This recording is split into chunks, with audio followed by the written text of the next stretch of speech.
Buonasera. Buonasera. Grazie ragazzi di tutto, tranne che avete presentato la foto del fratello dell'oratore. Eh, eh, Siamo qui per discutere di un fenomeno che è questa sindrome di Havana. Perché è interessante per noi? Perché ci sono stati, poi vedremo nel corso di questa oretta, ci sono stati dei casi che sono stati diagnosticati come avere dei problemi e da qui si sono discusse le cause di questi problemi.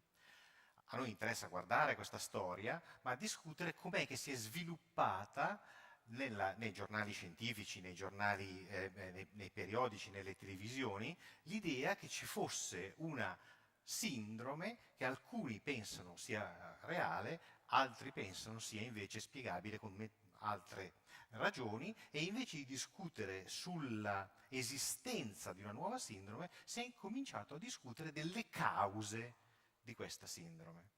È un po' come dire, se c'è una cosa nuova, c'è un asino che vola, si discute delle cause, come fa quest'asino a volare? Prima di discutere se l'asino davvero vola. Allora è un percorso interessante perché è un percorso che ha capovolto un po' la sequenza della normale divulgazione scientifica.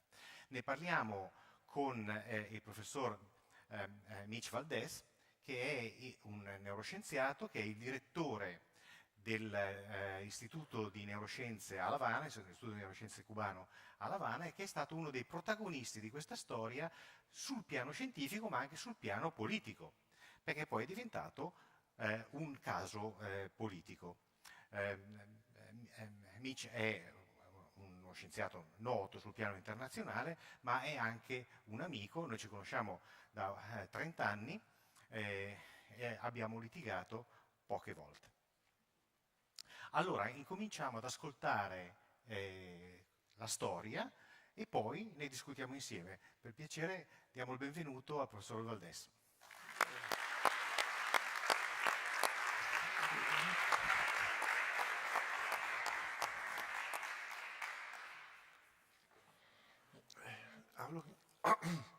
Well, thank you for inviting me to this very interesting festival. I think it's a celebration of science and reason. And I would like to talk today about the mysterious Havana syndrome.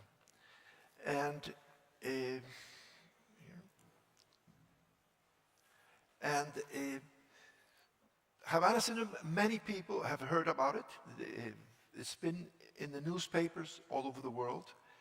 And the idea is that US diplomats in Havana and later in other parts of the world suffered a mysterious disease that was caused by some sort of energy weapon. And the symptoms are very varied, but the most frequently reported symptoms are headache, problems in concentration and memory, difficulty with sleeping, insomnia, sleep disorders, vertigo, dizziness. And this was reported first by a small group of diplomats in the US diplomats in Cuba, Havana. Then it was reported by some Canadian diplomats in Havana, and then reported in other parts of the world. And there are many other symptoms, so this is a very fuzzy clinical entity. Some people describe pain in the ear, others describe that nasal bleeding, and it's very difficult to really define the borders of this disorder. Now, the interesting thing is that immediately this was seized upon by government officials in the United States. And for example, Secretary of State Tillerson, then during the Trump administration, said that these diplomats had suffered what he called health attacks. Initially, they considered them to be sonic attacks, some sort of attack with sound. Later on, the then President Trump affirmed that Cuba was responsible of these attacks. And Senator Marco Rubio said it was a documented fact that 24 United States employees had suffered some form of attack and that the Cuban government had to know what was happening. Now, the interesting thing is that this started propagating and started multiplying, and this is, of course, the director of the FBI, and incidents were described in Serbia, Vienna, Berlin, China, India, Hanoi, Colombia, which is not there on the map, and even in Washington. It started growing and ballooning into a worldwide epidemic. So this is the chain of events. A small group of diplomats started complaining of problems of sounds they heard, very strange sounds. And among them, some suspected that they were being attacked.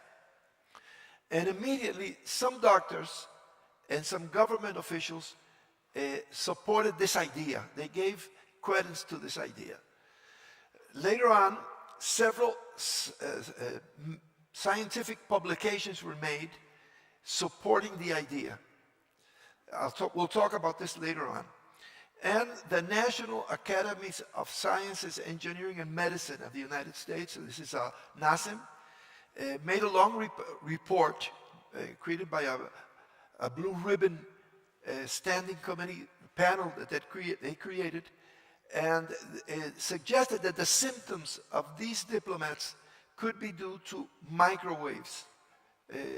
And we'll talk about this again. And of course, this led to the worldwide epidemic until recently, in January this year, the CIA refuted the idea of an attack. They discounted this idea, they rejected it, and the idea of a new tsunami, except they left open the possibility of something happening in Havana. In parallel with this, some Canadian diplomats started complaining of symptoms, but they were studied by a group of scientists at Halifax University, and Dalhousie University in Halifax, sorry, and that reached the conclusion that this was not an attack, and that the symptoms that they were describing were not exactly the same as those described by the United States diplomats. Yes. Io penso che sia abbastanza chiaro perché le diapositive sono in italiano, ma rapidamente per chi non mastica l'inglese completamente, quello che Mitch Valdes sta dicendo è la storia di quello che è successo. E quello che è successo è che a un certo punto, qualche anno fa, a La Habana dei diplomatici americani hanno incominciato a dire: io non sto tanto bene, mi gira la testa, ho delle vertigini, perdo la memoria, non riesco a concentrarmi, ho problemi di attenzione, cose diverse. Contemporaneamente, diceva, quando mi succedono queste cose qua, sento dei suoni strani, dei rumori strani. Da qui è nata l'idea che ci fossero dei sintomi determinati da qualcosa che faceva rumore e che colpisse i diplomatici americani. Questa idea è stata abbracciata da alcuni politici dell'amministrazione americana che ha dichiarato che ci sono dei problemi di attacchi sonici ai nostri diplomatici. In parallelo è successo anche a dei diplomatici canadesi, ma che non avevano invece abbracciato la storia dei suoni e attribuivano la vicenda ad altre ragioni, per esempio ai disinfettanti, ai diserbanti o agli antizanzare che c'erano in giro. Questa è la storia fino adesso. Okay, thank you, Sergio. So the Cuban Academy of Sciences created a panel, these are the colleagues that work in this panel, that studied all the medical information available, all the scientific articles. This was a multidisciplinary team that also visited the United States and had a meeting with doctors from the staff of the State Department. And this group also studied the environment where the supposed attacks had taken place, the homes of the diplomats, the hotels, where supposedly this had happened.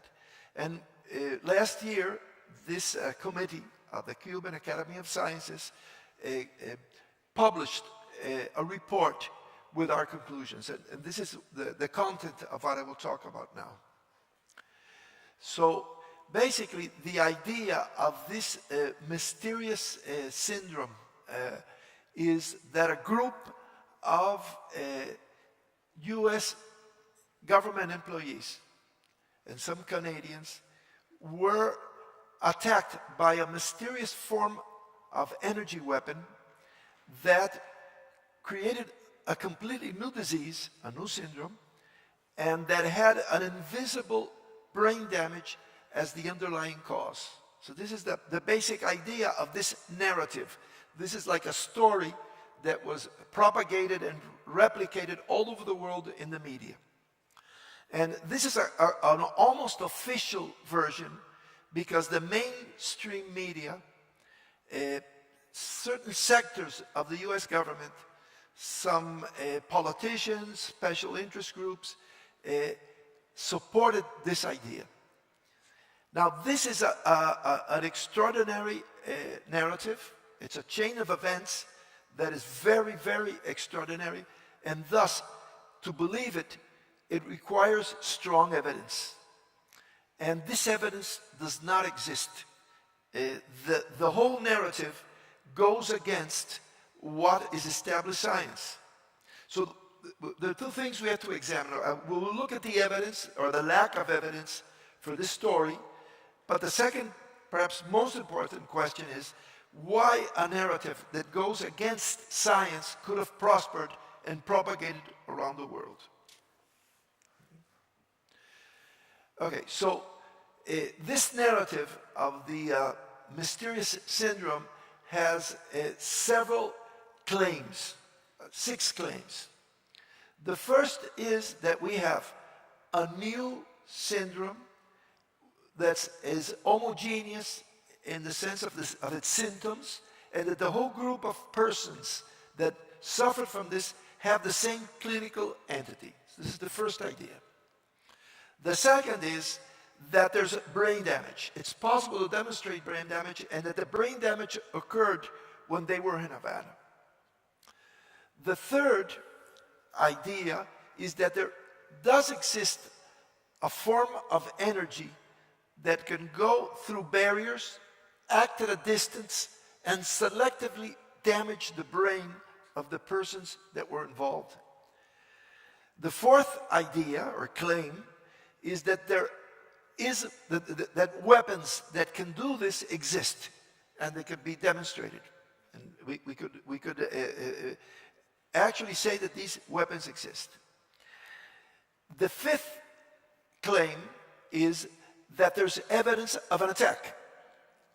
And the sixth claim is that any other medical explanation or alternative medical explanation can be eliminated. So these are the elements of the chain of reasoning that supports, that gives, that underlies this mysterious syndrome narrative. Okay. L'interesse di questa storia che abbiamo sentito risiede nel fatto che ci sono delle persone che dicono di stare male e queste vanno prese seriamente. Non è vero, stanno male. E se stanno male, perché stanno male? E quindi dal punto di vista medico uno deve curare, guardare, fare una diagnosi per queste persone.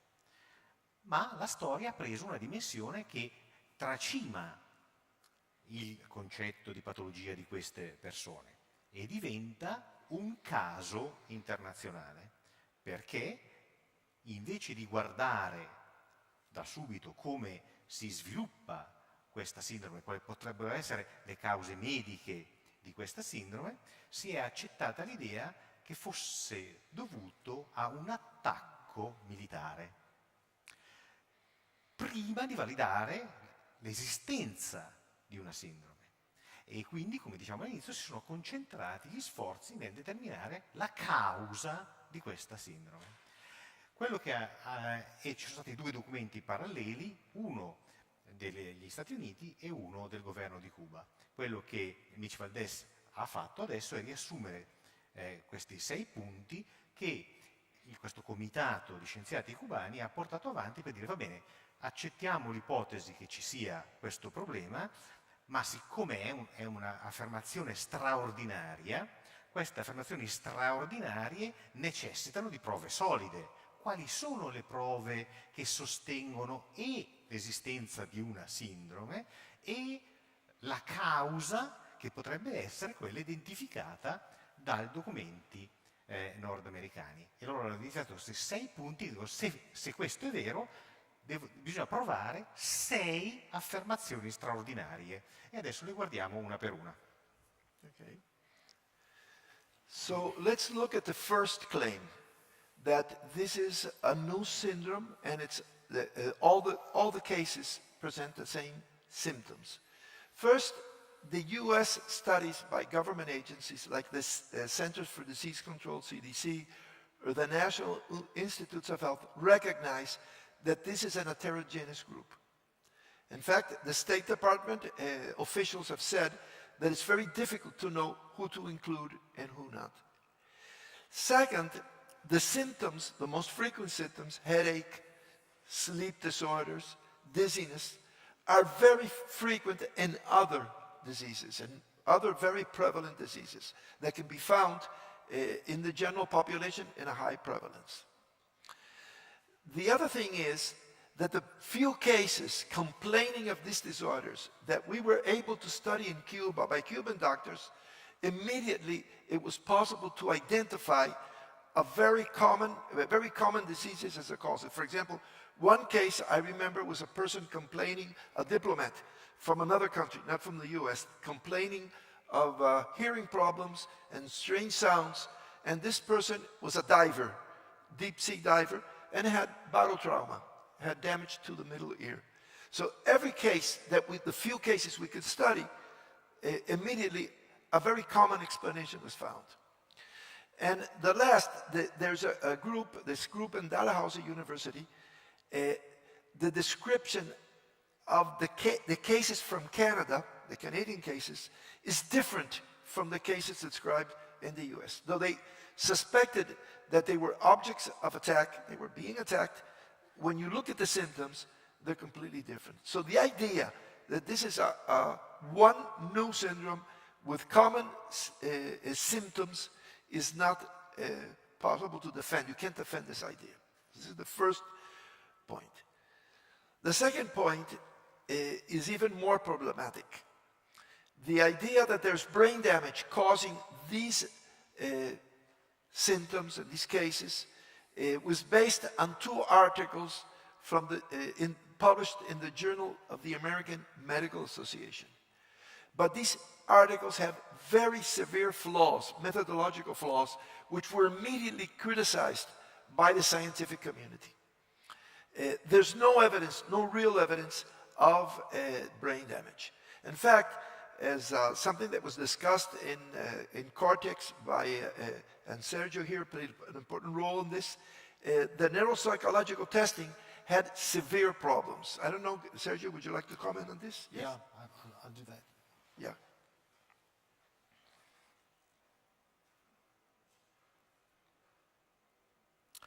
Ok, quindi abbiamo visto la prima affermazione che è problematica. La seconda affermazione è più interessante dal nostro punto di vista perché è quella che riguarda gli articoli pubblicati. E questo è il mio piccolo ruolo in questa storia. Io sono un neuroscienziato e come tale mi sono occupato di guardare i dati che sono stati pubblicati. Questo è il meeting che abbiamo fatto a Havana la settimana prima che i voli fossero chiusi per la pandemia, è stato l'ultimo viaggio che ho fatto. Qual è l'affermazione? Questo è il lavoro di JAMA, è un lavoro, JAMA per chi non lo sa è un giornale scientifico di grande rilevanza, è un ottimo giornale, non è un giornaletto, è un giornale con peer review, con tutti i crismi, un ottimo giornale. Su questo giornale, questo gruppo della Pennsylvania ha pubblicato i risultati delle analisi che loro hanno fatto su 6 di questi pazienti, di questi diplomatici, che hanno subito questi attacchi sonici a Cuba, a Havana. E li hanno pubblicati dicendo ci sono delle persone, queste persone, che hanno subito dei danni diffusi all'encefalo, al cervello, dei danni diffusi. Questi danni diffusi però sono danni che noi non riusciamo a vedere. E allora io l'ho chiamata la immacolata concussione. Cioè l'affermazione è ci sono dei danni al cervello che però non si vedono. Allora, cosa dice questo articolo? Dice ma ci sono 6 casi, non si vedono i danni al cervello, ma si vedono gli effetti dei danni al cervello. E cosa si vede negli effetti dei danni al cervello? Si vede che queste persone fanno male delle prove cognitive, mentali. Cioè se io gli faccio un test di memoria fanno male, un test di attenzione fanno male. E per Bacco, allora è vero che c'è qualche cosa, ma cosa hanno fatto questi colleghi? Un lavoro pubblicato su uno dei più grandi giornali di scienza medica esistenti. Hanno fatto questo. Hanno preso come livello di soglia patologica il 40° centile, cioè significa, sono 6 casi, hanno fatto 37 test, era sufficiente che fallissero a un test per essere dichiarati patologici e per fallire a uno di questi test la soglia era il 40° centile, cioè 4 persone su 10 avrebbero comunque fatto male a questo test. Ve lo faccio capire in termini diversi. Io ce l'ho qua, questo è un dadino di Dungeons and Dragons. Che voi giocate? C'è qualcuno che gioca? Questo è uno dei dadi a 10 facce. La logica è questa: se io prendo questo dado a 10 facce e lo tiro 37 volte, non deve mai uscire un numero inferiore a 5. Mai. Se esce un numero inferiore a 5 una volta sola, su 37 volte che io lo tiro, si è patologici. Cosa comporta questa logica? Comporta che è un po'. Vi ricordate questo film? Qualcuno l'ha visto? È una scena di un film di Rosencrantz e Goldenstein che tirano in alto la moneta 100 volte e esce sempre testa. E loro si accorgono che andranno a morire. È un po' la stessa cosa, è un problema di probabilità. Quando noi abbiamo rifatto questi conti, li abbiamo rifatti 1000 volte, in 1000 simulazioni, è impossibile essere normali. Chiunque, voi, io, Mitch, l'editore di Giama, gli autori, chiunque venisse sottoposto a queste prove con queste soglie risulterebbe patologico. Allora la domanda che ci si fa è: come è possibile che una cosa così banale, che uno studente che venisse all'esame verrebbe bocciato, sia pubblicata sul più grande giornale medico che abbiamo a disposizione? Questo è stato il mio contributo, far vedere che i dati che sostenevano che esistesse questa patologia cerebrale non erano solidi a sufficienza. Faccio notare che loro poi hanno risposto dicendo che si erano sbagliati con la soglia, hanno usato un'altra soglia che era un profilo, l'articolo non è stato ritratto, allora io ho riscritto un articolo che si intitolava "Gse peso il tacon del buso".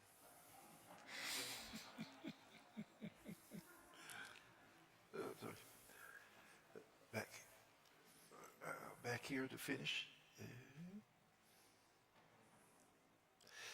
Yes. The other thing is that neuroimaging in these cases, standard neuroimaging, clinical neuroimaging, was normal.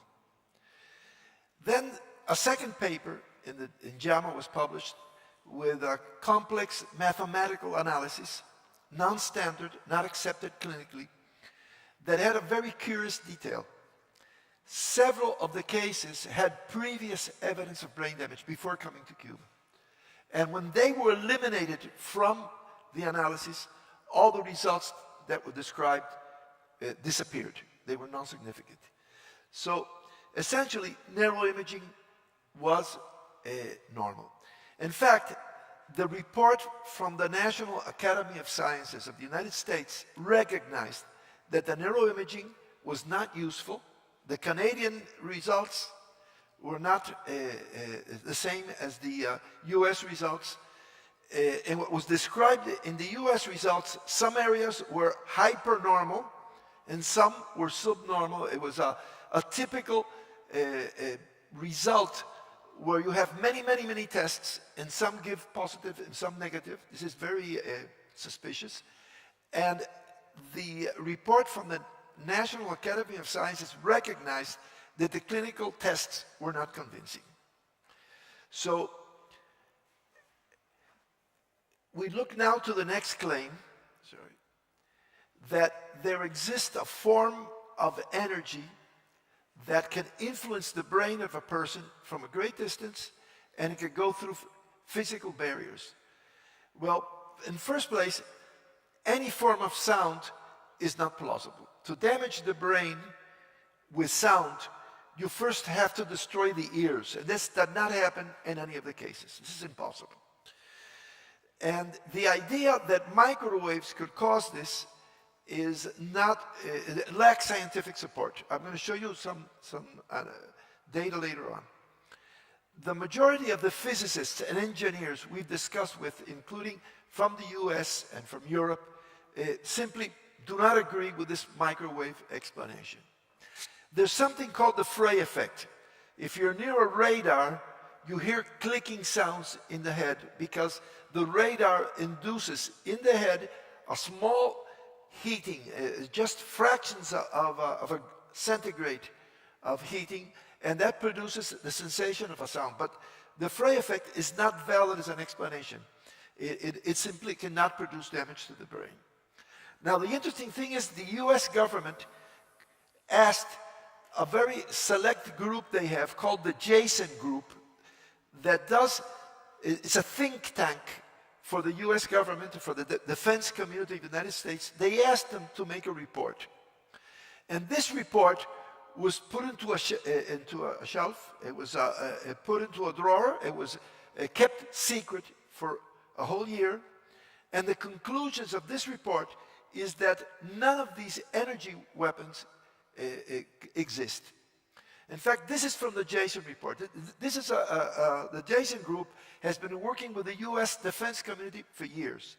And this table is very interesting. This is different types of sound, going from infrasound, audible to ultrasound. And these are the things that were claimed. It was possible to focus it on a person. It could penetrate 30 meters of humid air. Of course, in Havana, the air is very humid. It can penetrate a building. It has humid effects at high power levels. It could be produced by some sort of apparatus or antenna, which is easy to hide. And I've added this to this table. It could selectively damage the brain. So in red is where it's impossible, and green where it's possible. Now, each of the claims separately may have a row, in the rows, a place where it's green. But if you look at the columns and you move from top to down, you see that none of the forms of energy that produce sound, or relate to sound, are green everywhere. In other words, none of them satisfy or are able to produce all these effects. And if you look at the radio frequencies, including the microwaves, you have the same thing. None of the forms of energy, including microwaves, are capable of producing all the things that were described. Being able to follow and hit one person in a room full of many people, penetrate a building, use a small apparatus, an antenna to produce it. So this conclusion which is the same conclusion the Cuban scientists had reached, is a conclusion by a think tank in the United States.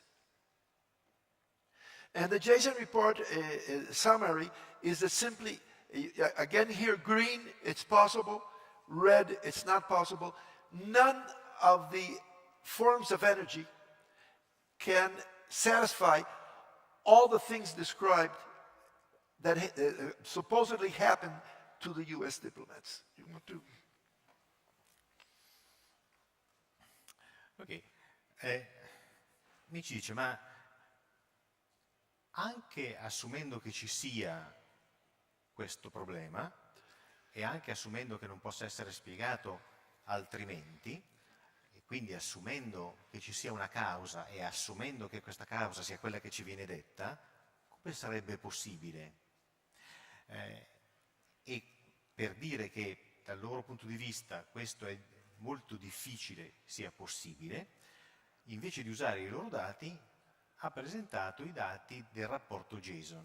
Perché questi dati sono importanti? Perché questi dati sono dati che sono stati chiesti dal governo nordamericano all'inizio della sindrome, quando la sindrome ha cominciato a circolare, a svilupparsi, ma sono stati secretati. Noi lo sappiamo adesso perché sono stati desecretati da pochissimo, ma sono stati coperti dal segreto governativo per oltre un anno. Quindi per oltre un anno noi abbiamo discusso di una possibile causa di un effetto sonico che già loro stessi avevano dichiarato improbabile. Tanto è vero che gli effetti dimostrati dai report successivi continuavano a cambiare la probabilità che esistesse una possibile causa. Quelle figurine verdi e rosse, io sono daltonico quindi non so cosa questo significhi, ho sentito però le parole, verdi e rossi che ci sono nel rapporto JSON fanno vedere quali potrebbero essere le fonti di energia in grado di produrre questi effetti, e non c'è nessuna fonte di energia nota in grado di produrre i sintomi che sono stati dichiarati come facenti parte di questa sindrome. Questa è l'affermazione 3. Okay. Recently there's been some computational modeling by a group that works with the US Army, and they tried to demonstrate that microwaves could selectively damage the brain from a distance.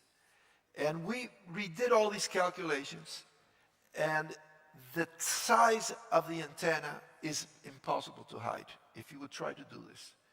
Microwaves would burn the skin and would produce heating. So this is an hypothesis which is not sustainable. The other claim is that weapons of this sort exist, and it's true that weapons based on sound exist. For example, like this one, are used to disperse crowds, and you have microwave weapons used to attack drones. But one of the interesting things is that this is impossible to hide. And since this is to disperse crowds, you use a weapon like this and everybody would hear it. And the weapons used to attack drones would interrupt all the electronic equipment, and that was not described. So you'd have computers, cell phones with problems. None of this happened. And there's no evidence of an attack. Neither the Cuban police, nor the FBI, nor the Royal Canadian Mounted Police have found any evidence of an attack. It's very interesting that the president of Cuba, Raúl Castro at that moment, authorized for the first time in decades that an investigation of the FBI could take place in Havana, and they found nothing. Just last week, I was invited to a meeting between the Canadian police and the Cuban police, and the Canadians recognized that they found no evidence. In fact, they had placed sensors that detected all kinds of things, microwaves, sound, toxins. They placed it in the homes and they found nothing. So we do not have an identified possible culprit author of the crime. We don't have a plausible motive. We don't have the means nor the opportunity to commit the crime. And I was telling Sergio that as a young boy, I would watch this television series, Perry Mason, and every week I would learn that you had to have the motive, the means, and the opportunity to be accused. And none of this is present in this case.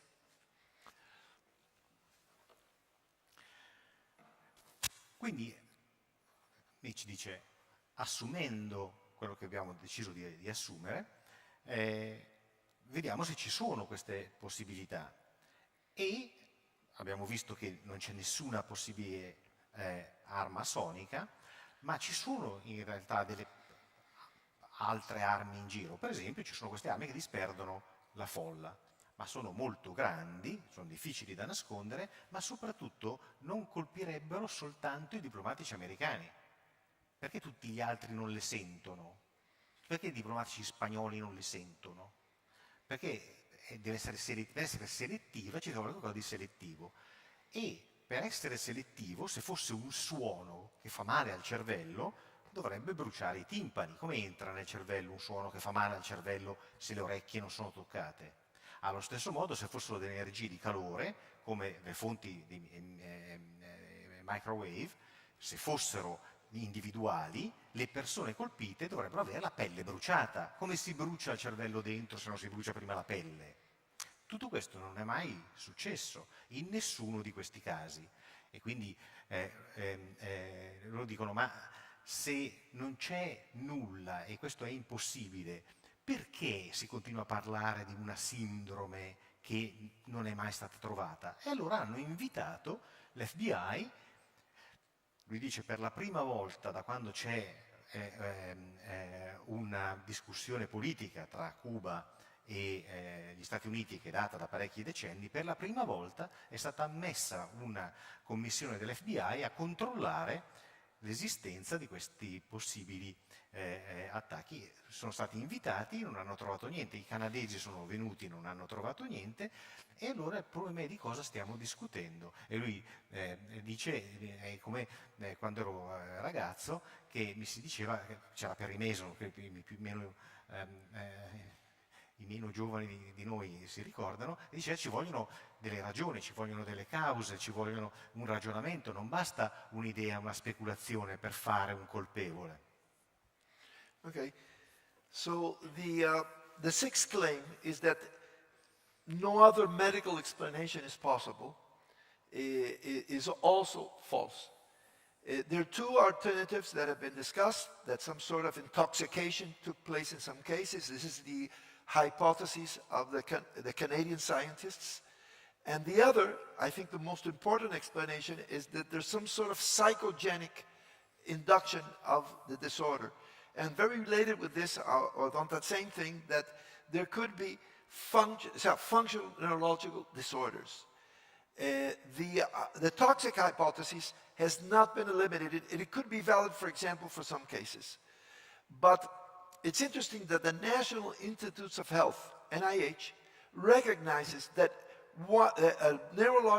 functional neurological disorders exist in 25% of the cases they studied.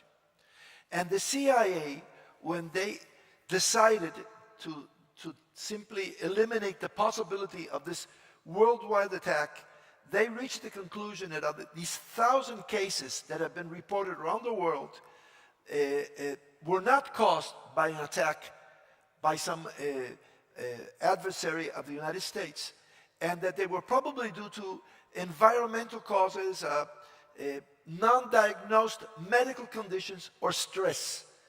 So the idea is that these cases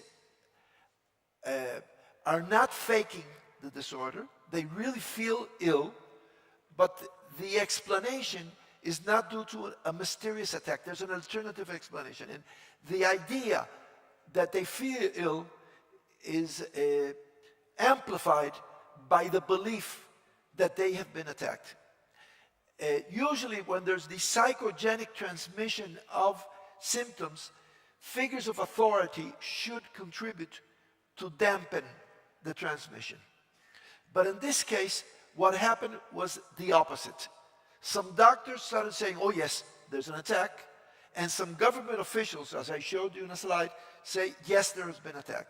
And this creates all the conditions for psychogenic transmission of the symptoms or for the appearance of functional neurological disorders. Ok. Abbiamo visto all'inizio che questi sintomi sono veri, ma vaghi. Mal di testa, perdita di memoria, stanchezza. Allora, perché ci sia una sindrome, bisogna che quando ci sono questi sintomi sia riconoscibile come sindrome. Quindi una persona che è un po' stanca, un po' di mal di testa e si sente un po' a disagio, ha questa sindrome. Ma si dice no, perché sennò sono migliaia e migliaia e migliaia le persone che avrebbero questa sindrome. Devono essere diplomatici americani, il che significa che essere diplomatici americani è un sintomo.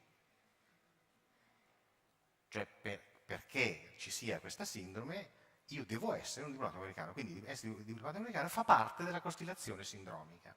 Allora loro dicono, ma prima di dire c'è una causa improbabile, perché seguendo il rasoio di Occam non si va a guardare quali sono le possibili cause probabili o possibili e poi magari si escludono?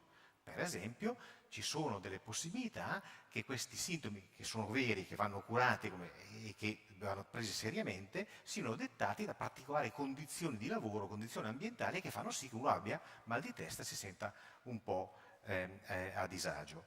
E mi ci dice questo, che è possibile, succede tante volte nella vita di tutti noi, invece di essere considerato come una realtà, è stato usato, quindi no, non è quello, cioè è una sindrome, ti hanno attaccato. A questo punto anche le altre persone hanno cominciato a temere, ad avere paura, cioè c'è stata una specie di infezione epidemiologica di una sintomatologia che magari invece era grave da guardare, ma non dovuta a cause altre di quelle che già ci sono. Quindi prima di postulare una sindrome nuova, magari si possono interpretare questi segni con le cose che già sappiamo. Okay. So how could a narrative which is so contrary to science have prospered? And I think there's several factors here. I'll just list some of them. First, there's a violation of the due scientific process. There's a lack of open discussion of the data. We've not had access, the scientists of the world, the Cubans, access to the data of the persons involved in the clinical data. And there's been a sidelining of dissent.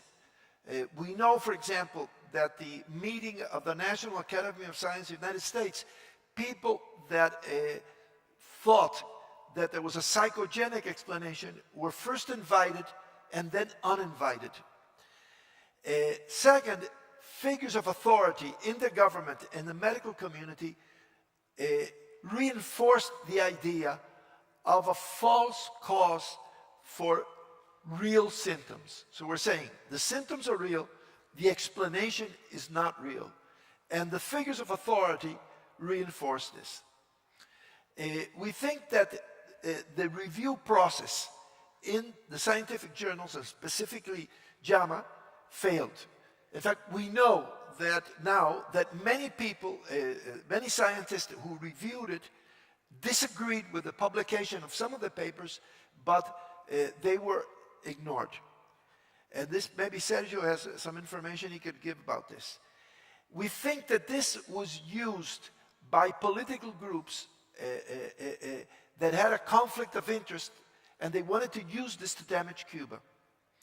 And of course, there were also other special interest groups and their lawyers who were making demands of the US government. And we have to say that there was an interest of the previous administration in the United States, the Trump administration, that wanted to simply roll back all the advances that have been produced to the Obama administration in the relationships between Cuba and the US.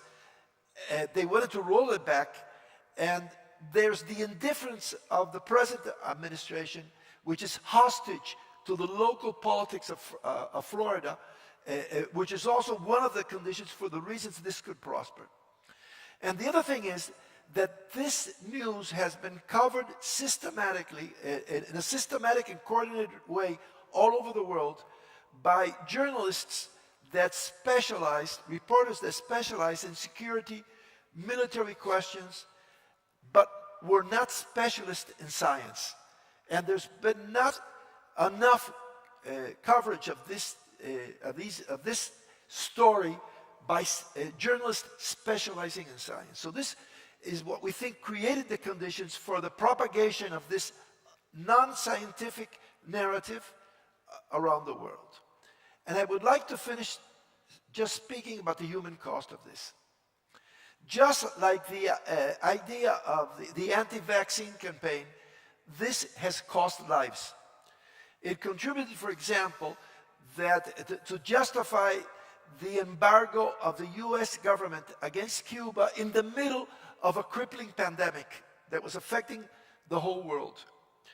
It has made contact between family members that live in the United States and Cuba very difficult. A Cuban to travel to the US had to go to a third country to ask the visa. And this is very costly. It also had a cost in helping freeze the normalization of relationships between Cuba and the United States. And I think this has also harmed the diplomats that were involved. It's not the same thing that you have a disease which everybody has knowledge, the doctors are confident, and you have confidence you will recover, that somebody tells you you have been victim of a mysterious attack. It's a disease that nobody knows, and this has, of course, less hope of recovery. So I think that in the human cost, we must include the effect on the diplomats.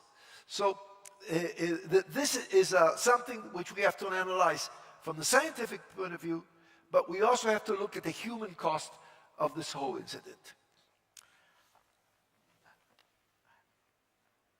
Gli ultimi punti sono meno concernenti la parte prettamente scientifica della storia, ma Nietzsche ha condiviso anche il suo parere più personale, umano e politico, dicendo che ci sono dei costi, assumendo una sindrome che non è stata provata, perché chi ne è affetto non può essere curato. Chi ne è affetto pensa di avere una malattia misteriosa e quindi anche chi ne è affetto ha subito delle conseguenze. Dal punto di vista prettamente politico, mi dice questo è anche costato in termini di relazioni tra paesi, perché se si dice che c'è un attacco militare, questo provoca il fatto che fra paesi si iniziano i passaporti più gravi, le famiglie non possono condividere i viaggi, e ha un ulteriore costo, che è quello di rinforzare l'idea che alcuni paesi vanno isolati e che quindi potrebbe essere una posizione a priori usare una storia come questa per rinforzare una idea politica. Ora, indipendentemente da quello che si crede o dalle opinioni politiche che ognuno di noi ha, questo è interessante perché genera la discussione sul possibile conflitto che c'è tra l'intervento politico e la scienza. Quanto questo conflitto è rilevante in quello che noi leggiamo, quanto i conflitti politici determinano i risultati che noi riteniamo inattaccabili. Nietzsche faceva riferimento a degli episodi di questi lavori pubblicati, perché alcuni dei revisori che hanno fatto la peer review di questi lavori sono poi usciti allo scoperto dicendo che loro avevano fatto la revisione ma avevano rigettato questi lavori. Quindi la domanda che si pone è allora com'è possibile che siano stati pubblicati ugualmente. Questo è interessante perché questa è prerogativa di un giornale o di un editor, che però non succede quasi mai. Allora ci sono una serie di cose che si mescolano, facendo di questa storia un po' misteriosa una possibilità di discussione allargata su come funzionano i vari poteri, i vari rapporti tra di loro. Allora avremo poi tempo di parlarne un attimo, però prima volevo ringraziare Mitch Valdes per quello che ha condiviso e per essere venuto fino a qua a parlarci di questa sindrome.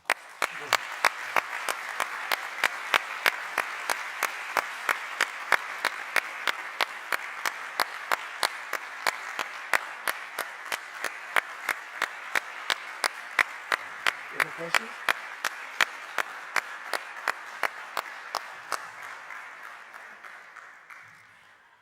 Bene, grazie. Abbiamo qualche minuto, non tantissimo, abbiamo qualche minuto per discutere insieme se c'è qualcuno che ha delle curiosità o vuole esprimere un'opinione, vuole saperne di più o ha un dissenso da manifestare o qualunque cosa vogliate dire.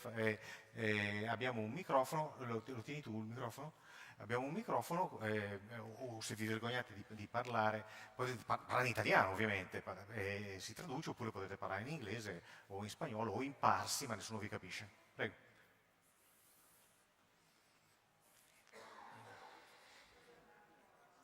Sì, certo, però il microfono tiene lui. Allora, buongiorno, buonasera, mi chiamo Amelia Bertolaso. Non conoscevo la sindrome di Havana e ho trovato molto interessante, quindi vi ringrazio. Una curiosità, nessuna delle persone abitanti a Havana, oltre ovviamente ai diplomatici, ha manifestato questo tipo di sintomatologia, perché ovviamente era a questo punto un po' la curiosità, cioè chiaro. E la seconda, relativa ai diplomatici canadesi e statunitensi, se abitavano tutti nello stesso luogo o se erano dislocati, visto che L'Avana è una città molto grande. Grazie. Molto importante, grazie. So the first point is, okay, there are diplomats who show some of symptoms. What about other people living near some? There are Cubans, people Correct. working in the same mansions, people working in the same offices. Were Right. they showing the same symptoms? Okay. The response is no. We made a careful study of the population, of the people living in the area where the diplomats lived. And also, they were studied medically. A medical team went to examine them. And there was no evidence of this kind of disorder in the population or in people working in the embassies. So the response is no. We did have later on, after this came in the newspapers, some people reporting themselves as possible victims, right?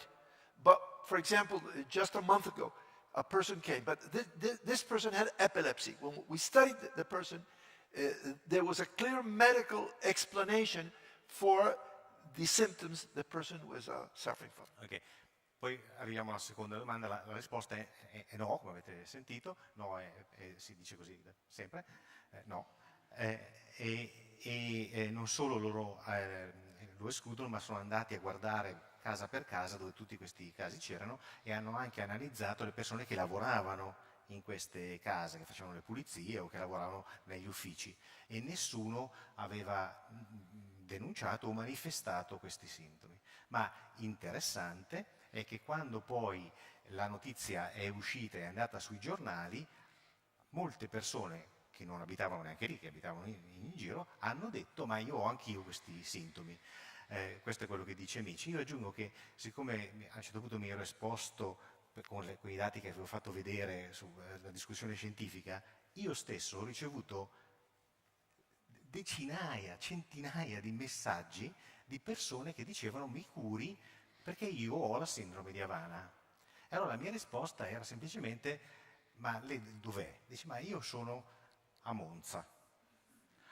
E dico ma è mai stato a Havana? No. È un po' come avere la malattia delle montagne rocciose senza essere mai stato sulle montagne rocciose, perché sono sintomi molto molto comuni. Per cui la prima risposta è no. The second question related to it was, all right, but were these US diplomats or the Canadian diplomats living close by in the same neighborhood, in the same area, or were they sparse across wide ranges of mansions around the city, given that Havana is rather large? No, they tended to live in the same places. And we know that they communicated. In fact, the U.S. Embassy started talking to all the embassies in Havana, including, for example, European embassies, and telling them, be careful because this is happening. So there was contact, we know there was contact, and they tended to live in certain neighborhoods, not dispersed all over Havana. Okay. La seconda domanda è che no, vivevano vicini, anche perché è vero che Havana è molto grande, ma è anche vero che le persone ricche o le ambasciate sono nelle poche aree molto ricche della città, non vanno a vivere nelle periferie.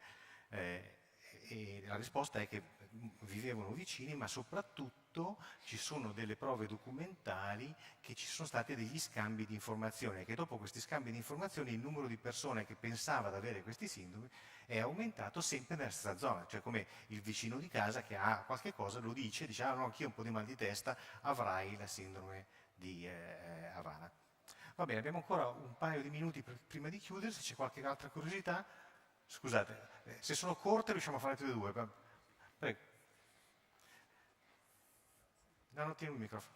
Grazie. In tutto lo speech si è sempre parlato di cause di tipo tecnologico, quindi focalizzazione di onde radio di qualsiasi tipo, ma è stata completamente esclusa la causa biologica, nel senso virus, batteri che magari tramite alimenti